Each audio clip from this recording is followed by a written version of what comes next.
Bonjour à tous et bienvenue sur la chaîne YouTube où on parle de pédocriminalité sans aucun tabou. Alors aujourd'hui, ça va être une autre vidéo pour une phrase que l'on peut dire ou en tout cas que l'on devrait dire à une victime lorsqu'elle brise le silence. Cette phrase c'est « Qu'est-ce que je peux faire pour toi ?» Vous allez me dire « Mais c'est complètement stupide, encore comme la semaine dernière, de me demander à une victime ce qu'on peut faire pour elle quand elle parle comme ça. » Mais non, parce qu'aujourd'hui, si elle vous en parle, c'est peut-être qu'elle attend quelque chose de vous. Vous n'êtes pas dans sa tête, alors autant lui poser la question. Si elle peut vous répondre, rien, j'ai juste besoin que tu m'écoutes. Elle peut vous répondre, j'ai besoin que tu m'accompagnes dans mes démarches. J'ai besoin que tu m'aides, j'ai besoin de me sentir écoutée, j'ai besoin de me sentir aimée, j'ai besoin de me sentir en sécurité. Et tout ça, tu peux m'aider. Elle peut, comme je le disais, aussi vous dire, j'ai pas besoin de ton aide, j'ai juste besoin de le dire à quelqu'un.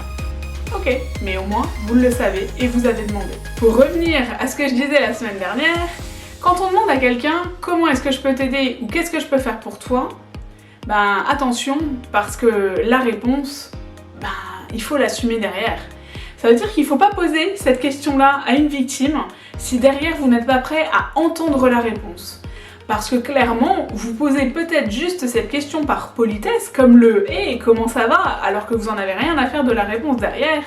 Mais ben, quand vous demandez à quelqu'un « Qu'est-ce que je peux faire pour toi ?» et que derrière, ben, vous vous engagez à faire la chose et que vous ne la faites pas, dites-vous que pour une victime ou pour certaines personnes hypersensibles, c'est quelque chose de dévastateur.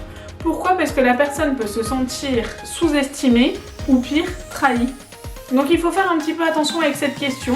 Si en fait vous n'êtes pas prêt à aider la victime ou que vous n'êtes pas prêt à faire quelque chose pour la victime, et bien en fait ça sert à rien de poser la question, ne la posez pas.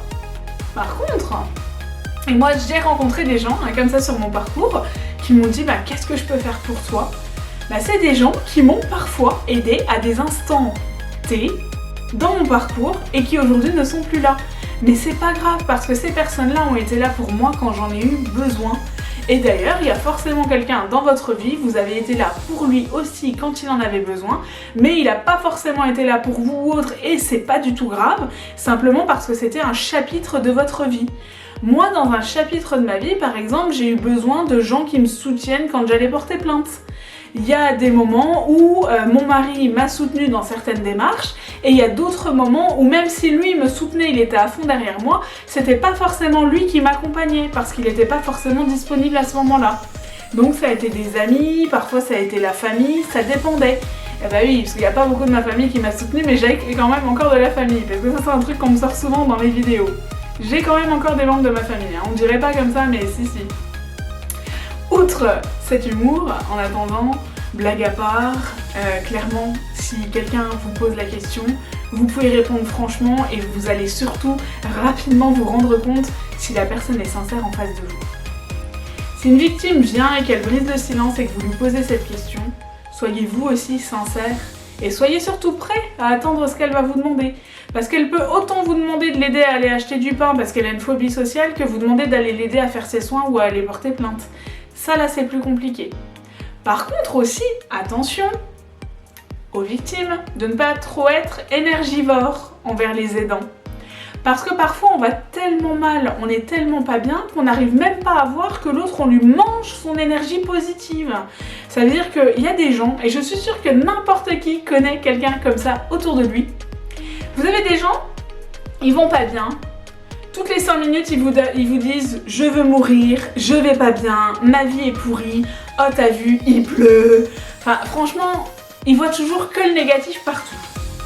On connaît forcément des gens comme ça autour de nous, parce que moi j'en connais déjà au moins 2.